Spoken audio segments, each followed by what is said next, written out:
Encre l'histoire. Plume et voix, Alban de Maigret.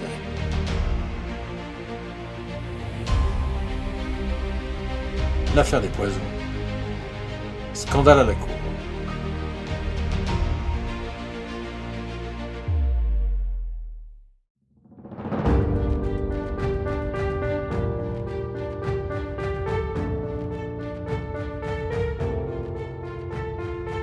Tout commence en 772 à la mort du chevalier Gaudin de Sainte-Croix, officier de cavalerie de son état, et de la découverte dans ses appartements d'une cassette rouge portant une mention intrigante.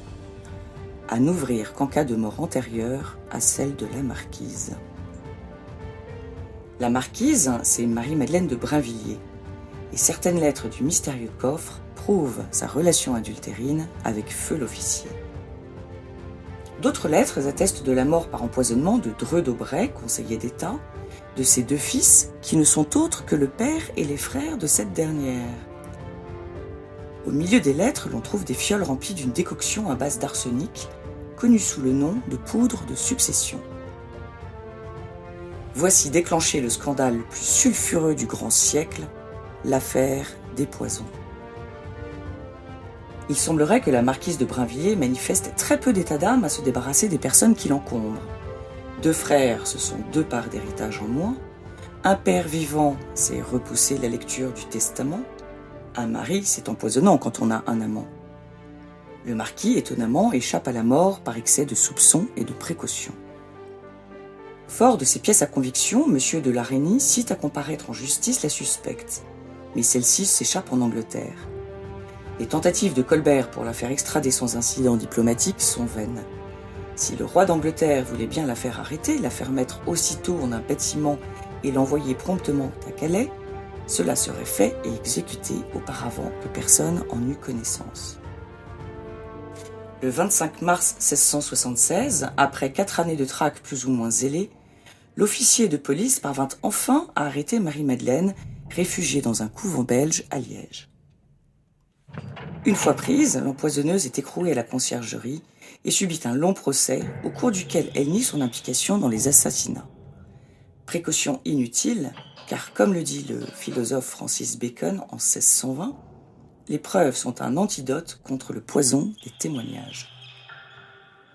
La marquise, dans ses derniers jours, semble avoir été animée d'une piété et d'un repentir tel que le confesseur qu'on lui a attribué, l'abbé Edme Pirot, la décrit comme une sainte, tandis que ses défenseurs justifient les crimes de l'empoisonneuse par un drame qu'elle a subi à l'âge de 7 ans. Le glas de la peine suprême ayant sonné, Marie-Madeleine s'adonne aux aveux, supplie les gens de la conciergerie de prier pour elle et son mari de veiller sur leurs enfants.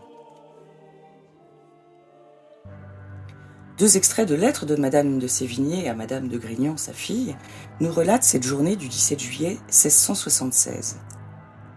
À 6 heures, on l'a menée, nue en chemise et la corde au cou, à Notre-Dame, faire l'amende honorable. Puis on l'a décapitée et son corps a été brûlé. La Brinvilliers est en l'air, son pauvre petit corps a été jeté, après l'exécution, dans un fort grand feu, et ses cendres au vent, de sorte que nous la respirons. Mais l'affaire ne fait que commencer. La marquise ayant affirmé qu'il y avait, je cite, « beaucoup de personnes engagées dans ce misérable commerce de poison et des personnes de condition », Louis XIV ordonne à son fin limier la Reynie de découvrir tout ce qui se passe dans la suite de l'affaire de la dame de Brinvilliers.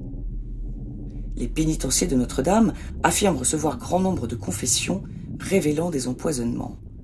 La cour s'adonnerait-elle aux sorcelleries, bouillons toxiques, filtres en tout genre, envoûtements et autres messes noires?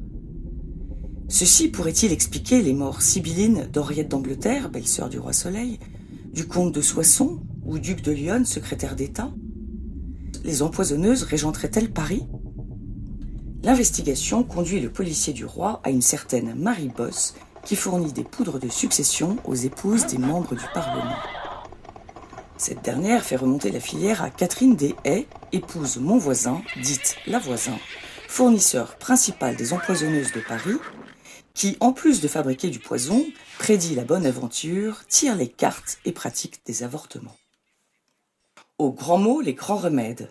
La Chambre ardente, tribunal d'exception constitué pour mener la chasse aux sorcières, tient sa première réunion en avril 1679. Des noms tombent, et pas des moindres. Chaque arrestation en amène d'autres. Les langues se dénouent, chacun crache son venin dans un climat empesté de délation. Les crimes les plus atroces sont révélés. L'atmosphère est délétère. Les comtesses de Polignac, de Soissons, du Roure, de Gramont, la maréchale de la Ferté, Jean Racine, mesdames de Vivonne, de la Motte, la nièce de Mazarin, duchesse de Bouillon, toxique, et bien d'autres encore sont cités. La Voisin est brûlée vive en place de Grève le 22 février 1680. À 5 heures, on la lia, et avec une torche à la main, elle parut dans le tombereau, habillée de blanc. C'est une sorte d'habit pour être brûlée. Elle était fort rouge et on voyait qu'elle repoussait le confesseur et le crucifix avec violence. À Notre-Dame, elle ne voulut jamais prononcer l'amende honorable, et devant l'hôtel de ville, elle se défendit autant qu'elle put pour sortir du tombereau. On l'en tira de force, on la mit sur le bûcher, assise et liée avec du fer. On la couvrit de paille, elle jura beaucoup, elle repoussa la paille 5 ou 6 fois, mais enfin le feu augmenta et on l'a perdue de vue, et ses cendres sont en l'air actuellement.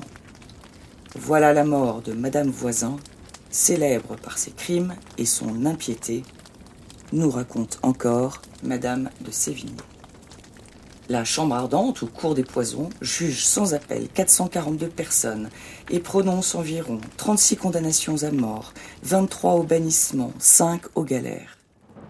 Peu après l'exécution de la Voisin, sa fille, appuyée par une soixantaine de personnalités compromises, avance le nom de Madame de Montespan, maîtresse officielle de Louis XIV. Les soupçons sont écrasants, les preuves trop précises, scandale. La belle Athénaïs, celle que Madame de Sévigné décrit d'une beauté à faire admirer à tous les ambassadeurs, celle qui fait briller à la cour l'esprit des Mortemart et d'une jalousie sans borne. Elle supporte mal les faveurs que le roi porte à Madame de Fontanges, une rivale dangereuse qui meurt prématurément dans des conditions nébuleuses. La favorite aurait fait pratiquer des rites sur son corps, ingérer des poudres pour garder les sentiments du roi et fait empoisonner son ennemi. C'en est trop, l'affaire va trop loin, trop haut. Louvois et Colbert, qui se détestent, s'en mêlent.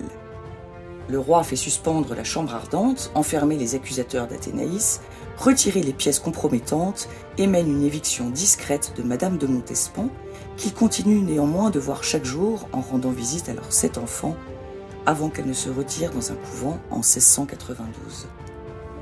À la mort de la Régnie en 1709, Louis XIV brûle en présence de Madame de Maintenon tous les papiers que son fidèle officier avait soustraits au procès selon ordre du roi, pensant étouffer à tout jamais le scandale royal.